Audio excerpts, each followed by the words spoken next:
Hello everyone, I am Vedika Kalbage from the Media and Public Relations Committee at IIM Raipur, and today with us we have Shri Atanu Roy, the President and CIO of PI Industries. So sir, we are really happy to have you here, and with your permission, I would like to welcome you here for the 8th Summit of IIM Raipur, and we would start the interview. Thank you. My pleasure to be here. So, sir, can you share your experience on becoming the president and the group CIO of PI Industries, and if you could highlight some pivotal moments in your career? Yeah. So, my being in IT has been not that. It is not that when I started my career, I had decided to be in this particular role. So, it has been different moments which has led me to this, and in my last 30 years, the whole industry or the world has changed a lot. When I graduated as an engineer, and I used to work in a manufacturing company, Larsen and Toubro. We hardly had computers, and today's generation would not know. They would not have seen a bank where we would go and take tokens and wait for a demand draft or a payment to be made or collect cash. Today we have internet banking. Today we have Google Pay and various things. So the world has changed a lot from zero digitalization to 100% digitalization in today's thing. So, and we have been a witness to. My generation has been a witness to that change. So I started as a engineer in the shop floor. Then I was in sales. Then I did MBA from IIM Calcutta. I started initially in marketing in a paints company. And from there, one thing led to the other. I got into consulting, which was doing operations consulting. Then I found IT to be the main enabler to make many of these improvements and happen, and that is how I came into IT. And since then I have been doing IT consulting.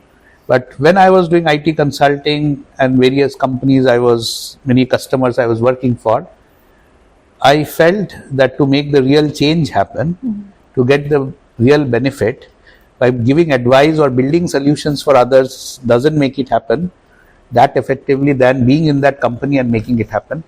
And that's where about 14 years back I took the CIO role for Dr. Reddy's, and that is how I became a Chief Information Officer.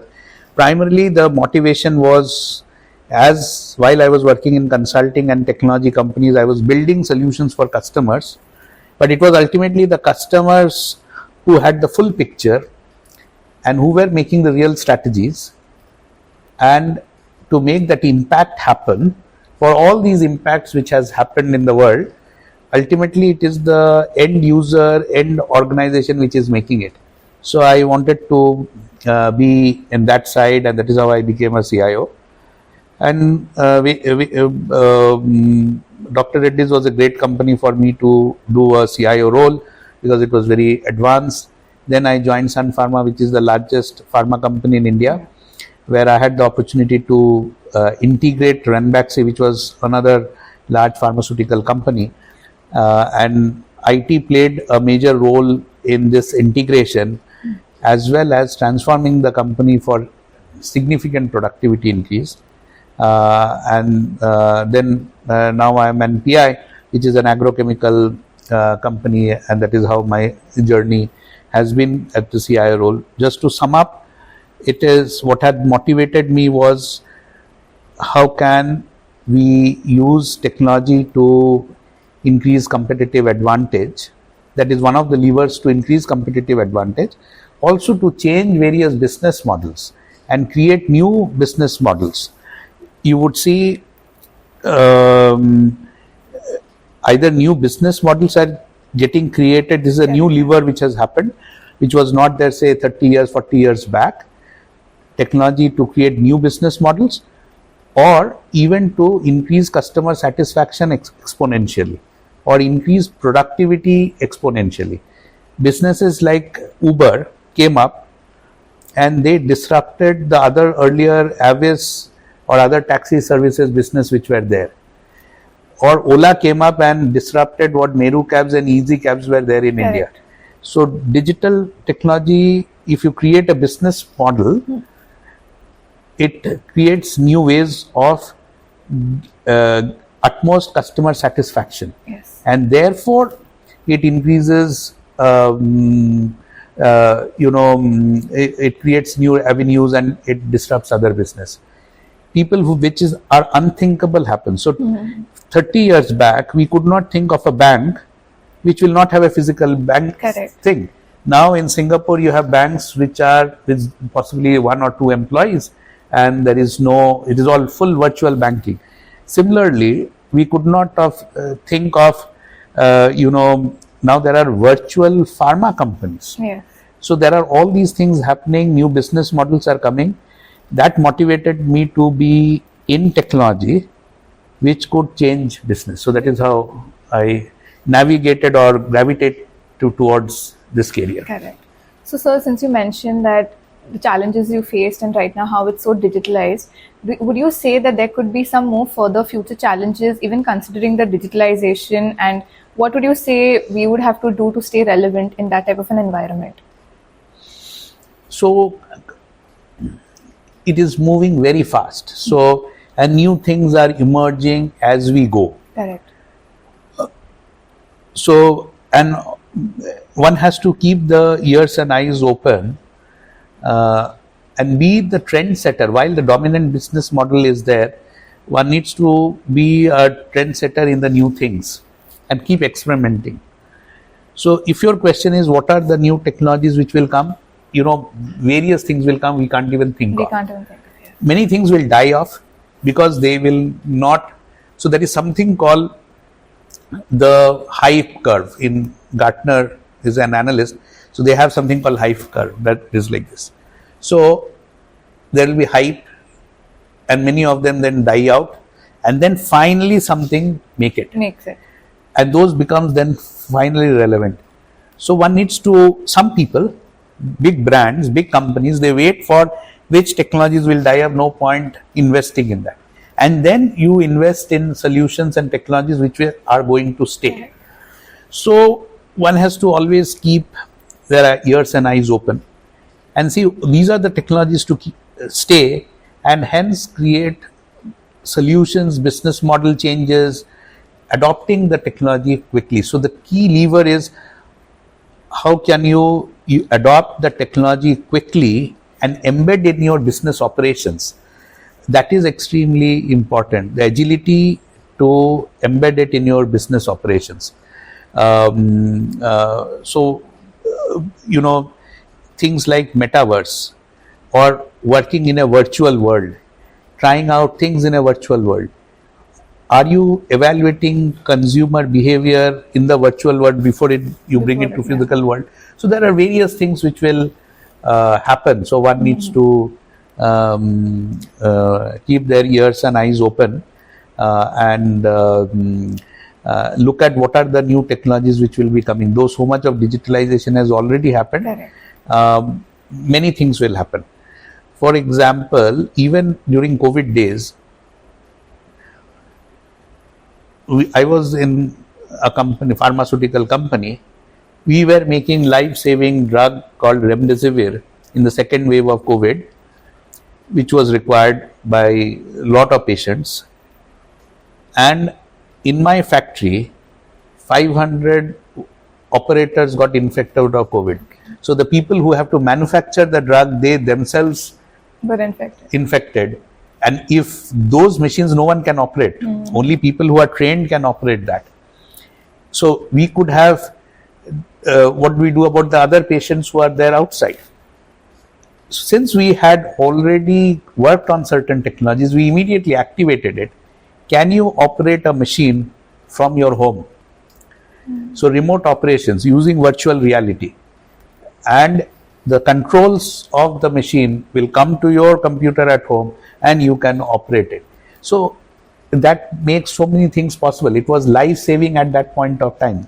It was not just a marketing gimmick or just making it user friendly for customers. It was at that point of time life saving for millions of people. So many times technology gets used when the need happens. One has to keep the solutions ready for exigencies. Like here, this solution of remote operations, otherwise we never used. But since we had the solution already in place, we could activate it as a business continuity. So these things will keep happening. So you have really intellectual insights, and based on that, I would want you to share some advice for the IIM students who are going to enter the corporate world and who also plan to become the future business owners. If you could have any words for them. So, whichever field you go, whichever area the students of IIM Raipur would be joining, whichever company you would be joining, whether it is marketing, finance, operations, any field, apart from doing the role which is assigned to you, I would like to advise is always constantly think of how can you add more value. Understand the business model of your company. How does the business operate? And hence, how can you add more value? So, and I think this is a great advantage for young people like you. You don't have a biased mind. Yeah. You have an open thinking. Whereas the companies you will be joining, the people there would have got set with a mode of thinking. Since you come with an open mind, you would be able to think afresh, and hence you would be able to come out with innovative solutions. You would be able to challenge shibboleths or behavior patterns or ways of thinking which has been ingrained in people, and therefore you can come out with the existing people might have ways of working. So one needs to learn balance between that. Learn, this is the ways of working which has worked, but can there be new ways of working? I think that is a huge benefit which youngsters like you all will have. Okay. And you have to think of innovative business models, but you need to have the skill and the emotional quotient to navigate how do you in a smooth way sell your ideas to people who have been in that business for years. And if you come out, first is to come out with innovative ideas constantly, and second is ability to convince and sell your ideas that these are new ways of doing things in a more productive and innovative way. I think everybody, my advice to IIM Raipur students would be that learn the tricks of the business, learn the business model, and always look at what innovation can be done. I believe all of you should learn design thinking, and there is a book called Creative Confidence by Kelly Brothers that gives a lot of examples of, it is like creativity is not only somebody's, it is not for the artists only or people who can paint very well or musicians, it is for everybody. So and that is what you guys should learn, this design thinking and how to apply it to any problem. Even while you are in campus, you should take some real life problems and figure out what could be innovative solutions you can do so that it gets ingrained into it. So one of the examples in that book you will see in Creative Confidence. So this is a course which all graduate students of Stanford University are told to take on design thinking.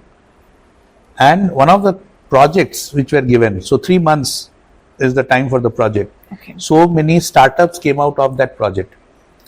So a group of students were told, you figure out a problem, solve it. They took a problem that infant mortality in India. So sitting in US, Stanford, they were solving a problem on infant mortality in India. How can that be reduced?